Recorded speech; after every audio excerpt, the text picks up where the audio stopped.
네, 반갑습니다. 아이고, 네, 제가 이렇게 중간중간 한 번씩 연락 드릴 때도 있고 먼저 연락이 오실 때도 있는데 코로나 걸리신 분들이 꽤 있어요.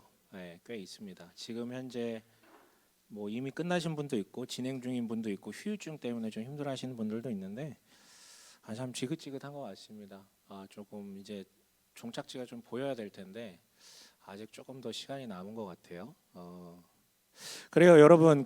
벌써 코로나로 인해서 거리두기가 시작된 지 만 2년이 지났습니다. 작년 2월 말, 3월 초부터 아마 거리두기가 시작된 것 같은데 그간 코로나가 우리 일상을 많이 바꿔놨죠.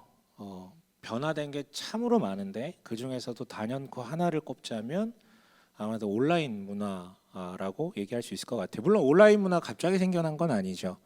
이미 인터넷 서핑을 많이 하고 계셨고 SNS에 머무르는 시간들이 많았는데 중요한 거는 이 코로나가 아예 그것을 강제하다 보니까 단순히 인터넷을 하는 걸 넘어서 뭐 일도 그렇죠, 미팅도 회의도 줌이라든가 뭐 구글 미트라든가 이런 걸 통해서 하는 게 너무 익숙해졌어요. 재택근무도 많고요. 어느새 그래서 메타버스라는 말도 우리 앞에 가까이 다가왔거든요. 메타버스가 뭔지 이해하는 사람은 거의 없는 것 같은데 아무튼 너무 많이 들려요. 심지어 온라인이라는 단어가 공격할 수 있는 난공불락의 요새 같았던 교회마저도 뚫렸죠. 그래서 온라인 예배가 이제는 우리에게 이상하지 않은, 초기만 해도 막 그게 맞니 맨날 이 얘기했는데요. 그러니 말 다 했죠. 그렇다면 여러분, 우리가 그리스도인으로서 이 온라인 문화를 어떻게 봐야 될까요? 뭘 어떻게 봐요? 그냥 중립적으로 보시면 되죠. 왜냐하면 모든 문화, 모든 생성되는 문화들은 모든 게 악하거나 모든 게 선한 것은 없어요. 다 필요에 의해서 만들어진 것이기 때문에 장점도 있고 단점도 있다라는 것이죠. 단지 그게 뭔지에 대해서 우리가 분별할 수 있으면, 그리고 잘 사용할 수 있으면 되는 것입니다. 그런데 제게는, 이걸 흑백 논리로 보지는 않지만 제게는 아주 재미있는 지점이 하나 보이더라고요. 사라진 것들이요. 뭐 사라졌다는 게 꼭 나쁜 건 아니지만 어쨌든 온라인의 도래와 함께 사라진 것, 가장 크게는 누구나 다 이해하듯이 관계 단절이죠. 거리두기가 강제되다 보니까 관계가 단절되기 시작했어요. 하지만 의외의 것도 사라지더라고요. 제 눈에 띄인 건 이거였어요. 우리의 이름이라는 게 사라지고 있구나. 무슨 소리냐고요? 뭐냐면 우리가 온라인을 접속하면, 여러분 본명 쓰십니까? 아니요. 예전에는 이메일 주소 같은 것들을 썼고 뭐 아이디 같은 것들을 썼다면, 지금은 뭐 얼굴 보고 미팅하는 자리에서도 자기 본명을 띄워놓지 않고 뭐 예를 들어 만세반석, 죄송해요, 제가 목사님들하고 이런 걸 하다 보니까 이런 말도 안 되는 아이디를 쓰시는 분이 계세요. 뭐 만세반석 뭐 이런 거, 진짜 구리다. 지금 생각해도 구리다. 제가 꼭 전달해 드리겠습니다. 비웃었다고. 예. 아무튼 온라인에서 본명보다는 가상의 이름들을 쓴다라는 거, 그게 당연시 되기 시작했어요. 저는 웬만하면 제 본명을 써요. 근데 그렇게 필요할 때 저 같은 경우에 이제 불꽃 남자 뭐 이런 걸 쓰죠. 굉장히 세련되죠, 여러분? 슬램덩크를 보지 않고 여러분 인생을 논하셔서는 안 됩니다, 여러분. 슬램덩크에 나오는 표현이에요. 아무튼 그런데 이 온라인 속의 익명의 문화라고 부를 수 있는, 익명의 문화라고 불릴 수 있는 것이 어느새 우리 현실에도 다 다가온 것 같아요. 어디서 찾아볼 수 있냐면 근래 이제 스타트업 기업들 같은 데들 보면 옛날에는 이름이나 직급을 호칭을 했는데 근래에는 대부분 뭐 영어 이름 같은 것들을 좀 쓰더라고요. 뭐 제니 뭐 이런 식으로. 예. 난 말하면서도 어색한데 아무튼 예, 이렇게 이름을 쓰더라고요. 하다못해 우리가 자주 들으시는 그 스타벅스에 가도 자기가 등록한 그 호칭으로 불러주시잖아요. 호칭 등록 안 하면 번호로 불러주시고, 그리고 뭐 이런 것들이 아니더라도 사교적 모임을 위해서 모인 그런 자리에서도 각자의 별칭으로 서로를 호칭하는 문화가 지금 태반이에요. 다 그렇게 가고 있습니다. 이게 꼭 나쁜 게 아니에요. 저는 되게 좋은 점이 있다고 생각해요. 우리도 다들 알고 계시지만 한때, 지금도 그러한데 부캐 열풍이 불었잖아요. 부캐, 부가적 뭐죠? 부차적 캐릭터인가? 아무튼 부캐. 그러니까 한 인간이라는 게 주된 캐릭터가 있긴 하지만 우리 조금씩 숨겨져 있는 자신만의 그 캐릭터들이 있잖아요. 차마 남한테 드러내지 못하는 그런 것들이 이제 자연스럽게 드러낼 수 있는 것이 바로 이 온라인의 익명성이라고 얘기할 수 있고, 또 다른 아주 좋은 점은 특히 우리나라에서 좋은 점이 있었죠. 뭐냐면 우리나라는 뼈저리게 이 위계 문화가 강렬한데 이렇게 이름이 가려지다 보니까 그 뒤에 뭐죠? 나이도 그리고 직급도 생김새도 심지어 온라인에선 성별까지도 다 가려져요. 그러니까 아주 수평적 소통을 할 수 있는 아주 좋은 툴로서 다가온 게 바로 이 온라인 속에서 익명성이라고 얘기할 수 있어요. 그래서 결론은 우리가 굉장히 더 자유로워졌다라고 얘기할 수 있겠죠. 하지만 돌아볼 지점은 분명히 있는 것 같아요. 뭐예요? 여러분, 가명을 부르는 회사든 스타벅스든 아니면 사교 모임이든 좋단 말이에요.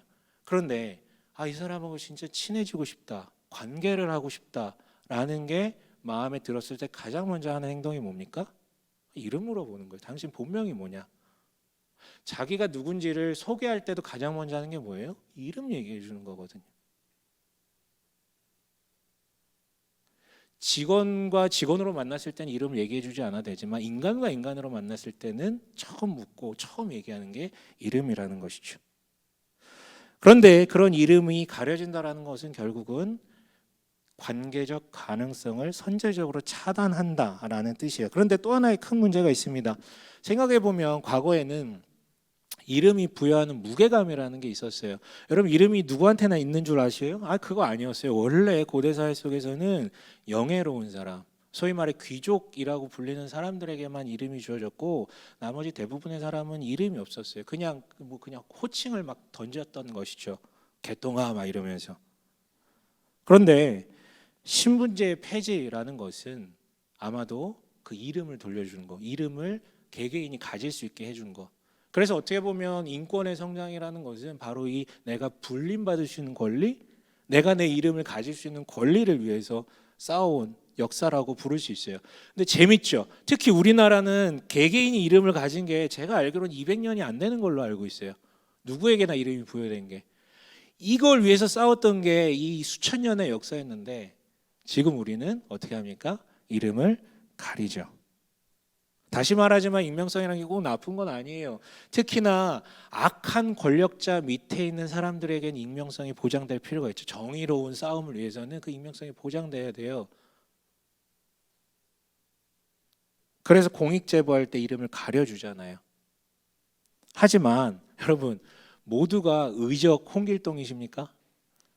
인터넷을 활용하는 모두가, 세상을 살아가는 모두가 의적 홍길동인가요? 실제로는 그 익명성 앞에 홍길동들이 일어나는 것이 아니라 가면무도회와 같은 일들이 발생하고 있어요. 여러분, 가면무도회 떠올려 보세요. 이렇게 드레스 입고 막 정장 입고 아주 아름다운 가면 쓰고 막 기품 있게.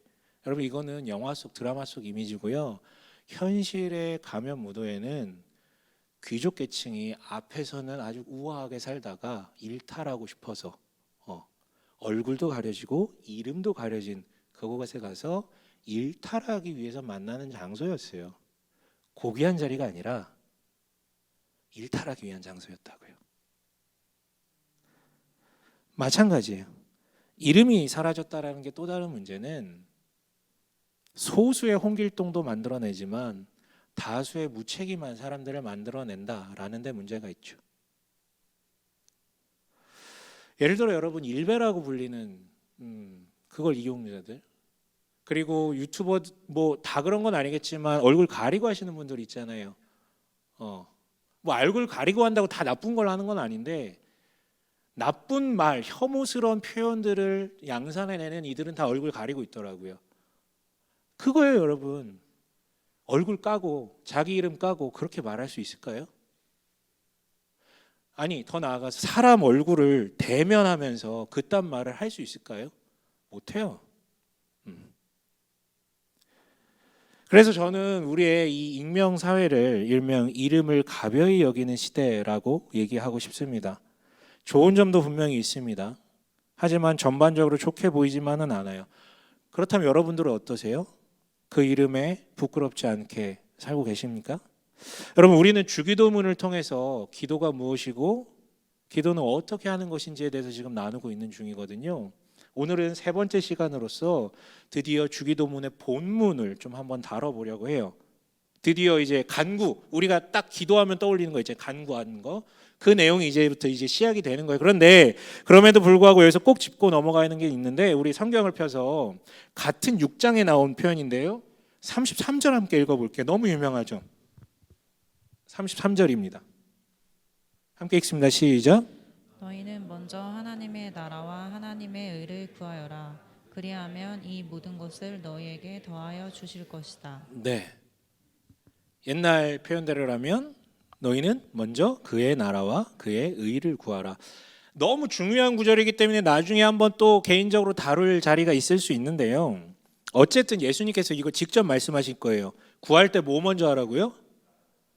다른 말로 하면 기도할 때 뭐 먼저 하라고요? 하나님의 나라와 하나님의 의를 먼저 구하라고요. 그렇다면 이 주기도문도 정확하게 언행일치, 정확하게 이 표현대로 들어가 있어요. 이 구도대로 들어가 있다고요. 그래서 여러분, 우리는 지난주 기도를 들어주실 분, 즉 하늘에 계신 우리 아버지를 부르는 부분을 나눴고, 이제 주기도문의 본문으로 들어갔잖아요. 그런데 이 주기도문의 본문을 크게 두 부분으로 나눌 수 있거든요. 전반부는 10절까지인데요. 무슨 내용을 담고 있냐면 예수님께서 하셨던 그거예요. 먼저 그의 나라와 그의 의를 구하는 거 똑같아요.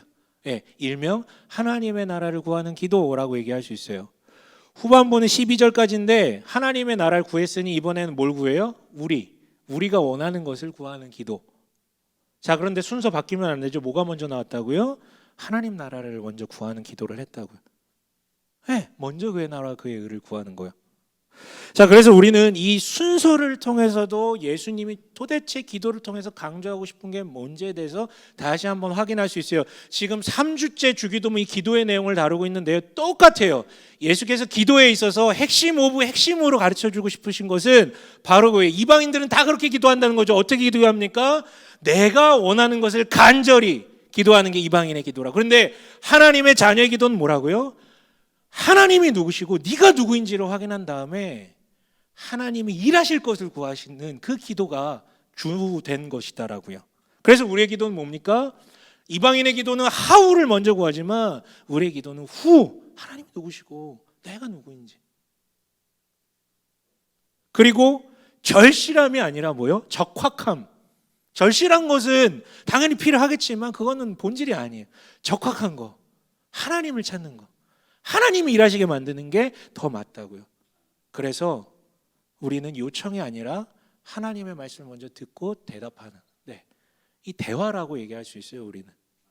자, 그렇다면 이제 이 주기도문의 전반부를 구성하는 하나님 나라를 구하는 기도에 대해서 나누고자 하는데요, 요게 또 세 부분으로 나뉘어요.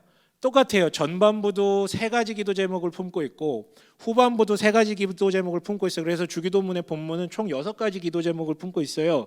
그래서 오늘은 첫 번째 기도 제목만 좀 나누도록 할게요. 그가 바로 뭐냐면 그 이름을 거룩하게 하여 주시며. 근데 여러분, 이게 우리가 매주 주기도문을 옛 번역으로 하다 보니까 훨씬 익숙하시기 때문에 주기도문만큼은 제가 설교에 나가면서 개역개정 표현으로 좀 해보도록 할게요. 뭐요? 이름이 거룩히 여김을 받으시오며로 조금 한번 나눠보도록 할게요. 첫 단어는 뭐라고 시작합니까? 이름이라고 시작을 하고 있어요. 여기서 말하는 이름이 누구의 이름일까요? 그렇죠. 하나님의 이름, 주님의 이름이라고 얘기할 수 있겠죠. 그럼 주님의 이름이 뭡니까? 주님의 이름이 예수님이에요? 잘 피해 나가시네. 네. 야훼, 여호와. 얘기 잘 해주셨습니다. 근데 사실은 여러분, 하나님의 이름이 뭡니까? 라고 얘기했을 때 하나님의 이름이 하나님이지라고 답변하는 사람들이 많을 수 있어요. 그런데 여러분, 하나님은 이름이 아니거든요. 이거 예전에도 한번 말씀드렸던 것 같은데, 하나님은 우리가 믿는 분의 특정한 이름이 아니에요. 뭐냐면 하나님은 신이라고 불리는 그 일반 명사가 우리나라에 들어오면서 뭐라고 번역할까 했을 때 우리에게 아주 익숙한 단어였던 하늘님이라는 단어를 연동해가지고 번역한 단어. 그러니까 하나님이라는 말은 다르게 하면 그냥 신이라는 일반 명사예요. 특정한 대상을 부르는 그 호칭이 아니라고요. 그렇다면 하나님의 이름이 뭐라고요? 하나님의 이름을 아까 대답들 해주셨는데 엄밀히 말하면 하나님의 이름은 없어요. 하나님의 이름이 없습니다. 이게 무슨 소린가 하겠지만 당황할 필요 없이 여기엔 더 깊은 뜻이 담겨져 있죠. 당돌하게도 처음으로 하나님의 이름을 물어본 사람이 있었어요. 모세요. 모세가 묻습니다. 당신은 누구십니까? 당신을 사람들한테 뭐라고 소개를 해야 됩니까? 나한테 말씀하시는 당신을. 했더니 하나님께서 뭐라고 얘기하십니까? 나는 스스로 있는 자니라 라고 얘기하세요. 그럼 여기서 물어볼게요. 이름이 왜 필요합니까? 반대로 얘기해 볼게요. 세상에 나만 있다면 이름이 필요합니까? 아니, 세상에 나만 있다면 이름 필요 없. 내가 나를 아니까 굳이 뭐 동물한테는 이름을 지어줄게. 동물들 많으면. 왜? 구분하기 위해서. 똑같은 양이라도 너는 순이, 너는 철이. 아, 이름이 다 이렇게 이런 것만 나오냐? 이 원고에 없는 건데 생각하는 게 이런 거밖에 안 나오죠. 죄송합니다. 예. 아무튼 이거예요. 뭔 얘기냐면 신들이 만약에 많다면 이름을 지어줘야죠. 구분하기 위해서. 제우스, 포세이돈 이런 식으로. 하지만 만약에 신이 하나밖에 없다면 그냥 신이라고 부르면 되잖아. 스스로 있는 자시라면 누구도 자기를 만들지 않았고 자기가 모든 걸 만들었으면 신은 그분밖에 없어요. 그렇기 때문에 굳이 이름이 필요 없다는 거. 나는 설명해 주는 거. 나는 스스로 있는 자다. 나 이름이 필요 없다. 나밖에 없어. 내가 다 만들었어. 그래서 여러분 우리가 믿는 분의 이름이 없다는 말은 우리에게 너무나도 큰 위안으로 다가오는 거죠. 아, 진짜 다른 신은 없고 하나님이 다 만드셨고 다 주관하시는구나. 너무 큰 위안이에요. 그럼에도 불구하고 신이 많다고 생각하는 사람들이 지구상의 태반이거든. 신이 하나밖에 없다는 사람보다. 그래서 어쨌든 그 신들과 구분 지을 수 있는 차별적 호칭이 필요했기 때문에 만들어진 게 뭐라고요? 여호와라는 말, 야훼라는 말이라고요. 나는 스스로 있는 자니다라는 말을 축약한 거예요. 그 자음만 떼어가지고 축약한 단어가 바로 여호와. 한국어로 보통 야훼라고 발음이 되는데 이거예요. 그러니까 엄밀히 말하지만 여호와는 이름이라기보다는 축약어가 맞겠죠. 고터처럼 고속터미널 준말 있잖아요. 고터, 강서구청 준말, 강구 뭐 이런 것처럼. 아무도 모르시는구나. 예, 아무튼 넘어갈게요. 자, 그렇다면 여러분 제가 이렇게 길게 설명한 이유는 이 의미가 우리한테 다가올 때 우리에게 반응이 일어나거든요. 이 의미가 뭔데요? 이름 없음의 역설이 주는 하나님의 그 거대하신 초월성과 유일성을 마주했다면 이어서 나온 거룩히 여기다라는 말의 의미도 우리한테 다가올 거예요. 여러분 거룩하다라는 말의 의미가 뭡니까? 이게 정확한 의미를 찾는 게 참 어려운 부분인데 그래도 합의된 부분은 뭐냐면 분리되었다, 분리되다라는 뜻이에요. 뭐가 분리됩니까? 뭐 옳음과 그름, 뭐 좋음과 나쁨 이런 게 분리됐다는 게 아니라 하나님과 인간은 근원적으로 아예 다른 존재다라는 것에 대한 의미예요. 무슨 뜻이냐고 이렇게 생각해 볼게요. 우주 만물에 수많은 존재들이 있잖아요. 뭐 물질로부터 해서 바이러스로부터 해서 인간으로부터 뭐 별이 되게 다양한 존재가 있는데 이것을 딱 한 번 나눈다면 어떤 주제를 가지고 한 번 나눌 수 있다면 무슨 주제로 나눌 수 있겠냐 이거죠. 처음에는 어떤 주제로 만약에 인간을 나눈다면 남자 여자로 처음에 나눌 수 있잖아요. 우주 만물에 있는 존재를 딱 한 번 처음 나눌 수 있는 기준이 뭐가 될까요? 그러면 여기는 이 기준밖에 없어요. 하나님과 하나님이 아닌 것들. 왜? 만든 자와 만듦을 당한 것들로밖에 분리가 안 된다라는 것이죠. 결국 뭔 얘기냐면 하나님만이 하나님이시고 나머지는 다 하나님 아니라는 거예요. 만들어진 존재라는 거예요.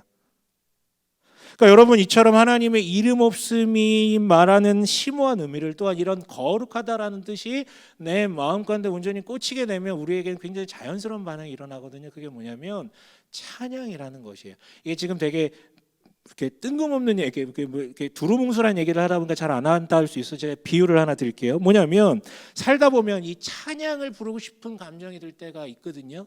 언제냐면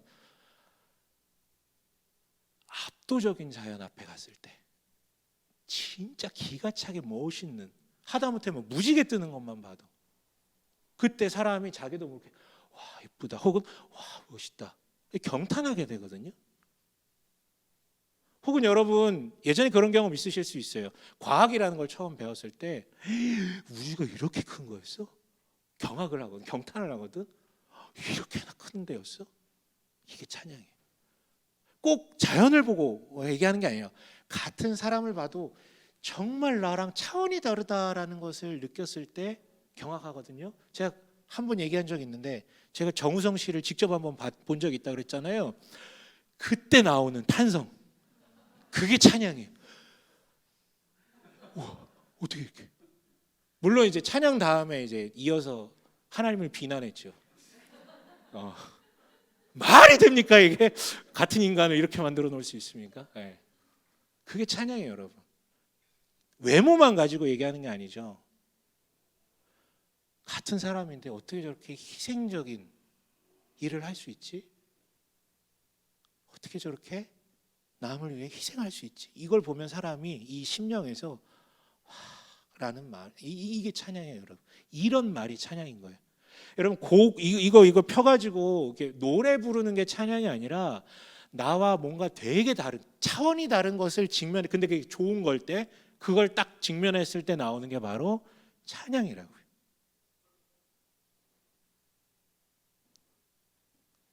그런데 여러분, 그런 하나님이 지으신 피조물의 그 어떻게 대단함을 보고서도 사람들이 경탄을 하는데, 그 모든 것들을 말씀 한마디로 만드신 분이 정말 나의 하나님이고 나의 주인이고 나의 아버지시고 나와 함께 하신다라는 게 내 마음을 후리쳤을 때 우리에게는 너무 자연스럽게 찬양이란 게 나온다라는 것이죠.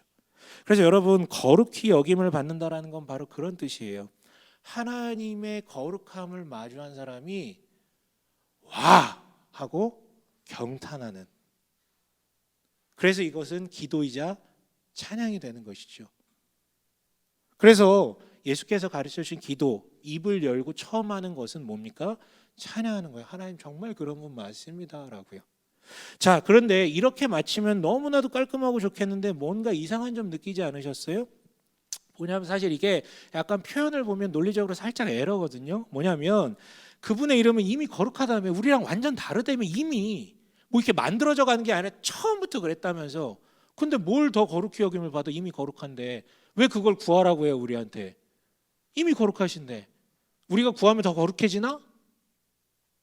아니요. 그런데 새 번역에 보면 조금 더 이해가 편한데 뭐라고 되어 있습니까? 그 이름을 거룩하게 하여 주시며라고 되어 있어요. 뭐냐면 마치 거룩해질 수 없는 그 이름을 더 거룩해지도록 구하길 원한다라는 것처럼 들리는데, 이건 뭐냐면 이런 거예요. 그래서 우리가 자연스럽게 유추할 수 있는 것은, 하나님의 이름은 진짜 이미 더 거룩해질 수 없을 정도로 거룩한데 지금 현재 뭔가 그것이 거룩히 여김을 받지 못하게 끄댕이를 잡고 있구나, 잡아내리고 있구나, 지금 뭔가가. 이렇게 이해하시면 돼요. 그렇다면 뭐가 그렇게 잡아 끌고 있습니까? 바로 우리가 살고 있는 이 세상이에요. 그럼 하나님 나라가 뭡니까? 지금 하나님 나라를 위한 기도잖아요. 하나님 나라가 뭐예요? 하나님이 하나님으로서, 하나님이 하나님이라고 인정받고 대접받고 존중받는 그 나라가 하나님 나라잖아요. 근데 우리가 사는 세상은 어떻습니까? 하나님 필요 없고 내가 하나님입니다 라고 하는 나의 나라를 살고 있는 사람들이 모여 있는 것이 바로 지금 우리의 세상이라는 거예요. 그래서 그 이름은 충분히 거룩히 여김을 받지 못하고 있어요. 그런데 여러분, 이거는 웃긴 거예요. 사실 더 큰 문제가 있어요. 무슨 문제가 있을까요? 제가 지난주엔가 양육하다가 누군가한테 이런 얘기를 했어요. 혹시 사회생활 하다가 누군가를 만났는데, 전혀 모르는 사람, 낯선 사람을 초면에 만났는데 그 사람이 맥락도 없이 갑자기 자기 어느 교회 장로다, 어느 교회 권사다 라고 얘기하는 경우가 있다면 그 사람 의심해라 라고 얘기를 했어요. 그 사람 의심해라. 여러분, 이거 되게 피눈물 나는 소리인데 이게 사실 우리네 지금 현재 현실이에요. 사실 여러분, 낯선 곳에서 같은 아버지를 섬기는, 같은 아버지의 자녀라고 불린 형제 자매를 만나면 너무 감격스럽고 기뻐야 되는 것인데 우리 현실이 그렇지 않다라는 것이죠. 그 신앙적 호칭을 내세워서 사람에게 신뢰를 얻은 다음에 나중에 뒤통수를 후려치는 그런 일들이 너무 많았기 때문에 차라리 의심하라라고 얘기하는 시대가 돼버린 것 같아요. 여러분 제가 목사잖아요. 이런 얘기할 때 얼마나 비애감이 되는지 아십니까? 근데 여러분 이게 그리스도인들만 뒤통수 맞았나요? 아니요. 세상 사람들도 하도 많이 뒤통수를 맞다 보니까 그래서 어떻게 됐어요? 개독교라고 불리게 되고 기독교 혐오교로 넘어가게 되죠. 하나님이 욕먹고 계시는 거예요. 그런데요, 진짜로 하나님의 이름이 거룩히 여김을 받지 못하게 하는 그 사람들이 어떤 사람들입니까? 하나님을 알지 못해서 하나님께 욕하는 그 사람들입니까? 아니요, 여러분. 하나님 안 믿는 사람들은요, 하나님 자체에 관심이 없어요. 하나님의 이름이 뭔지도 몰라요. 뭔지도 모르는데 무슨 뭘 합니까? 그런데 만약 그들이 입을 벌려 하나님을 욕한다면 누가 욕하게 만든 거예요? 하나님을 믿는다고 하는 사람들이 그렇게 만든 것이겠죠. 여러분, 하나님의 이름에 똥칠하는 사람들은 안 믿는 사람들이 아니라 소위 자기가 기독교임이라고 밝힌 그 사람들이 하나님의 이름을 똥칠하는 거예요. 그렇잖아요. 옆에 집 아이가 아버지 이름을 똥칠합니까? 아니요. 그 집 애들이 그 집 아버지 이름에 똥칠하는 거죠.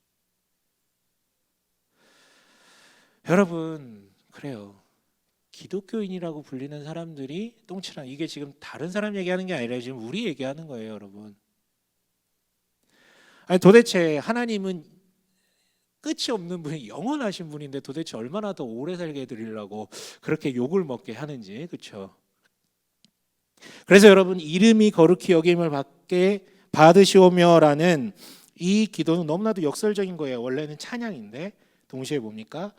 회개의 기도가 되는 것입니다. 내가 하나님의 이름에 똥칠하여 하나님의 이름이 거룩히 여김을 받지 못하게 하였습니다.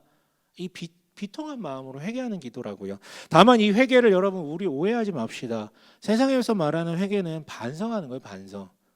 그런데 성경이 얘기하는 회개는 뭡니까? 돌이킴이죠. 방향을 바꾸는 것이죠. 그렇기 때문에 우리의 회개에는 분명한 결단이 포함되어야 합니다. 무슨 결단이요? 주님, 우리는 하나님을 숨기는 세상에 살다 보니, 혹은 나의 욕구가 안에 있는 죄성과 마주하여 너무 크게 발출되다 보니 하나님을 잊고 자꾸만 나의 나라로 돌아가려고 합니다. 그래서 하나님을 찬양하는 것이 아니라 자신을 찬양하는 데 집중하고, 하나님이 아니라 내가 욕망하는 것들, 돈, 권력, 명예, 쾌락, 이런 부분들, 관계, 이런 부분들을 우상 삼아서 그것들을 찬양하면서 내가 살았는데, 아니요 주님 용서해 주옵소서, 내가 결단합니다. 아무리 내 현실과 하나님의 약속이 다르 보일지라도 내가 내 현실을 보고 찬양하는 것이 아니라 그럼에도 불구하고 하나님만을 찬양하겠습니다라고 결단하는 거예요. 이게 그래 결심했어가 아니라 이렇게 결단하면, 진정한 결단이면 뭐가 따라 나와요? 삶의 모습들이 자연스럽게 따라 나오겠죠. 그래서 여러분, 하나님의 이름을 거룩히 여기겠다는 이 회개 안에 나타난 이 결단은 이렇게 이해하면 좋을 것 같아요. 마치 이런 거죠. 누가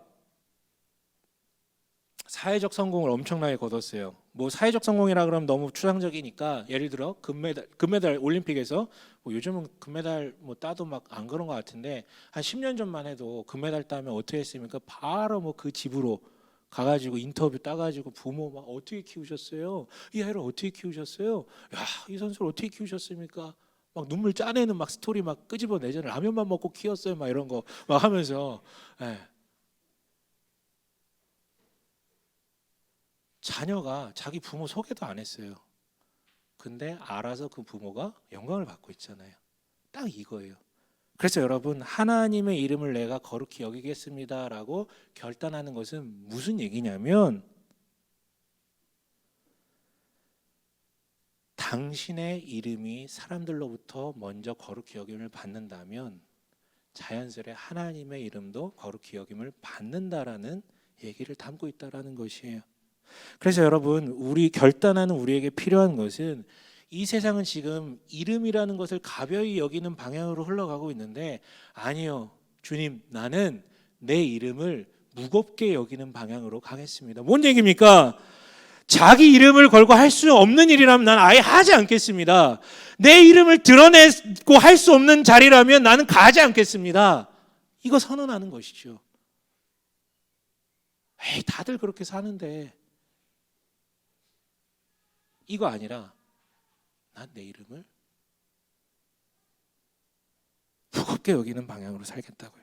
여러분, 나중에 후회할 삶을 살지 마시고 어디에도 당당하게 이름을 드러낼 수 있는 삶을 살았으면 좋겠어요. 그게 아버지의 이름에 그리고 당신의 이름에 부끄럽지 않은 삶을 살았으면 한다고요. 그게 여러분 뭐 아버지의 이름이 거룩, 이거 되게 추상적인 얘기잖아요. 맨날 이거 종교적 수사만 하고 넘어가실 겁니까? 아니요. 주님, 내 이름이 먼저 거룩히 여기는 그런 삶을 내가 살겠습니다. 이 얘기하는 거예요. 말씀을 마칠게요. 그렇다면 여러분, 우리가 이름이 거룩히 여김을 받으시오며 라는 기도 제목을 가지고 도대체 구체적으로 어떻게 기도해야 됩니까? 지난 2주간 나눈 내용에 따르면 핵심은 뭐였어요? 먼저 말하는 게 아니라 먼저 뭐 하라고요? 들으라고요.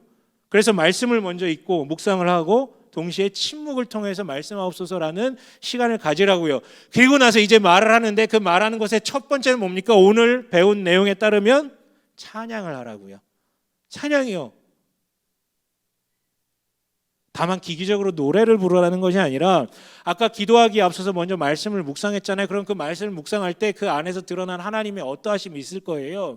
하나님의 이름은 없지만 성경을 보면 하나님이 이런 분이심을 직접적으로 얘기하거나 유추할 수 있는 본문들이 대부분의 본문에서 찾아낼 수 있어요.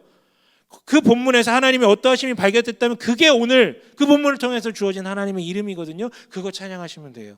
그래서 아무 찬양이나 부르라는 게 아니라 그 본문에서 드러난 하나님의 어떤 뭐 인자하심, 사랑 많으심, 뭐 정의로우심 이런 게 발굴됐다면 그것과 연관되는 찬양이 있을 거 아니에요. 물론 뭐 노래 안 불러셔도 돼요. 여러분이 그냥 스스로 시 지어서 하셔도 돼요. 근데 한 문장 이상 못 할 걸? 그러니까 이미 있는 찬양 부르시면 된다고요. 그것 잘 선곡하시면 돼요. 찬양 먼저 하시면 돼요. 하지만 주의하실 점은, 선곡하실 때 주의하실 점은 뭐냐면 특히 우리 시대의 찬양이라는 것들이 많이 좀 이렇게 틀어졌어요. 뭐냐면 하나님을 찬양하는 것이 아니라 자기 감정을 호소하는 찬양곡들이 너무 많아요. 멜로디는 더 세련돼졌는데 최근에 나온 모든 찬양이 그렇다라는 게 아니라 그런 경향성들이 있다. 그래서 그거는 잘 분별하셔서 찬양 부르셨으면 좋겠어요.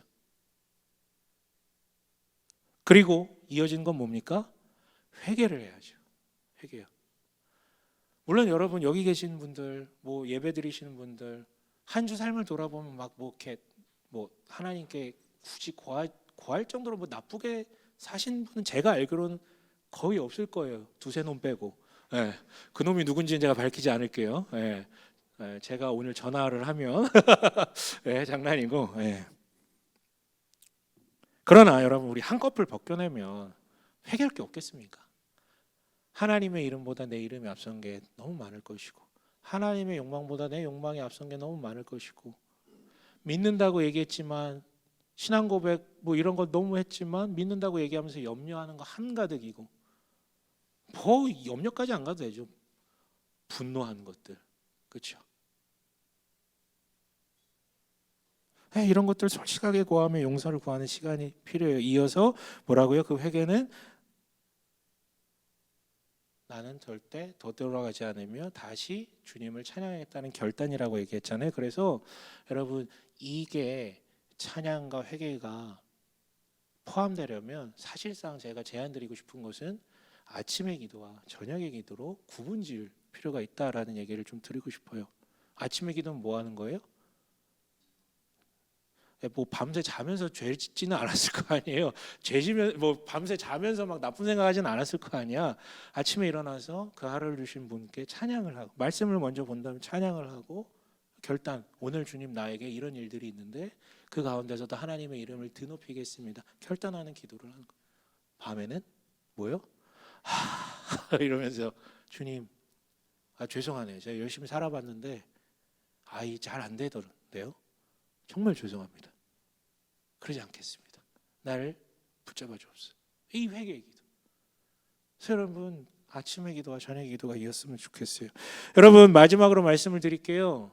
제가 지금까지 다 얘기했거든요. 하는 방식까지도 얘기했거든요. 근데 이렇게 듣고도, 오늘 이렇게 듣고도, 방식까지도 듣고도 아무 도전도 없고 아무 시도도 하지 않는다면 그게 바로 하나님의 이름을 거룩히 여기지 않는 가장 직접적으로 오늘 할 일이에요. 그러실 겁니까? 안 그러셨으면 좋겠어요. 오늘 들었잖아요. 말씀 들었잖아요. 그렇죠? 거룩히 여김을 받는 게 당연하다라는 거 들었잖아요. 찬양하고 회개하고 기도해야겠죠. 오늘 바로 오늘 밤에 그 삶이 우리 있길 바래. 그리고 한 주를 살아가시길 바랍니다. 그리하여 진정 하나님의 이름을 거룩히 여기는 그리스도인 기도의 사람들 되길 주의 이름으로 간절히 축원합니다.